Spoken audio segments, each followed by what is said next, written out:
रायगडच्या अलिबाग तालुक्यातील मिनी गोवा म्हणून ओळख असलेल्या नागावमध्ये गावकऱ्यांकडून ऑकेथॉनचे आयोजन करण्यात आले होते। नागाव परिसर स्वच्छ आणि सुंदर राहण्यासाठी या ऑकेथॉनमध्ये गावकऱ्यांसह विद्यार्थी देखील सहभागी झाले।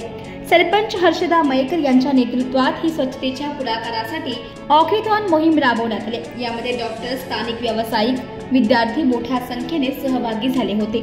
आज हे वॉकेथॉन म्हणजे वॉकेथॉनचा हा उपक्रम करण्यामागचा मूळ उद्देश होता की स्वच्छतेच्या बाबतीत आज तुम्ही सगळेजण पाहत आहात की नागाव ग्रामपंचायतीच्या माध्यमातून वेगवेगळ्या उपक्रमातून जनजागृती आणि आम्ही स्वच्छ नागावचा एक संकल्प केलेला आहे।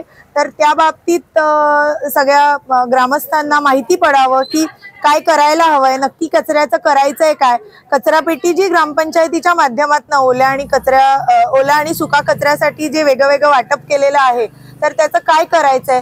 तर या रॅलीच्या माध्यमातून आम्ही जास्तीत जास्त नागाव ग्रामस्थांपर्यंत आणि पर्यायाने आजूबाजूचे जे इतर म्हणजे आपल्या पूर्ण समाजातील सगळे जे नागरिक आम्हाला बघतायत तर त्यांनी सगळ्यांनी या स्वच्छता मोहीम मध्ये सामील व्हावं आणि आपलं गाव, आपला देश हा स्वच्छ राहावा या उद्देशाने आम्ही ही वॉकेथॉन अरेंज केलेली होती।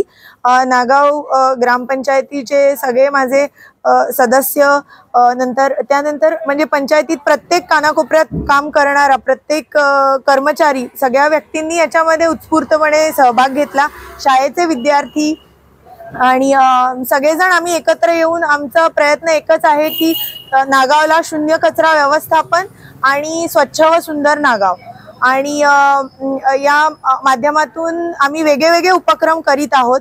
स्वच्छ नागाव करतानाच हा एक आम्ही जे इंटरनॅशनल सर्टिफिकेट आहे ब्लू फ्लॅग सर्टिफिकेट त्याच्यासाठीच्या वेगवेगळ्या ऍक्टिव्हिटीज तुम्ही आतापर्यंतच्या वेगवेगळ्या उपक्रमातून पाहिलेल्या आहेत। तर स्वच्छता हे एक त्याचा सुद्धा पार्ट आहे आणि आम्ही सगळेच जण म्हणजे सर्व नागाव ग्रामस्थ ब्लू फ्लॅग सर्टिफाईड समुद्र किनारा करण्यासाठी आम्ही सगळे प्रयत्नशील आहोत।